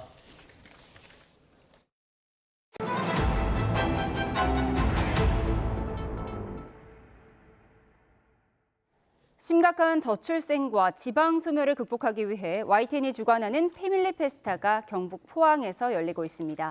결혼부터 출산, 육아와 교육까지 한자리에 모아서 크리스마스 이브에 가족 단위 관람객들의 눈길을 끌고 있는데요. 현장에 나가 있는 취재기자 연결합니다. 김근우 기자.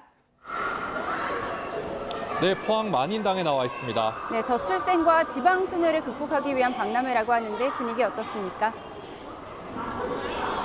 그렇습니다. 조금 전 개막식이 끝났는데요. 이번 축제는 심각한 저출생과 지방 소멸의 문제를 극복할 해법을 찾기 위해서 마련됐습니다. 그런 만큼 결혼부터 출산, 육아에서 교육까지 한 가정을 만들어서 성장해 나가는 모든 과정이 한 박람회 안에 망라됐는데요. 이번 축제는 결혼과 정책, 출산, 육아, 교육까지 크게 3가지 주제로 구성됐습니다. 먼저 결혼 부문에서는 웨딩 관련 업체들이 대거 참가해 상담은 물론 한 곳에서 모든 준비를 마칠 수 있도록 했습니다. 정책 부문에서는 중앙부처와 지방자치단체가 참여해 임신이나 출산, 난임 등 여러 문제에 관한 지원 정책을 공유하고요. 특히 저출생을 가장 먼저 피부로 느끼는 교육계에서도 다양한 교육 정책을 소개하며 적극적으로 참가했습니다. 직접 들어보시겠습니다. 우리가 아이들 돌봄이나 교육비 부담 이외에도 우리 학생들의 그 의식을 바꾸는 데 노력을 하겠습니다. 결혼과 출산에 대해서 긍정적인 마인드를 가질 수 있도록 여러 가지 활동을 통해서 노력하겠습니다. 성탄절을 맞아 가족 단위 관람객을 위한 각종 체험 코너와 마술쇼, 공연 등 다채로운 행사도 함께 마련됐습니다. 앞서 지난 9월 대구에서 먼저 열린 패밀리 페스타는 사흘 동안 2만 명 넘는 관람객이 찾는 등 많은 관심을 받았는데요.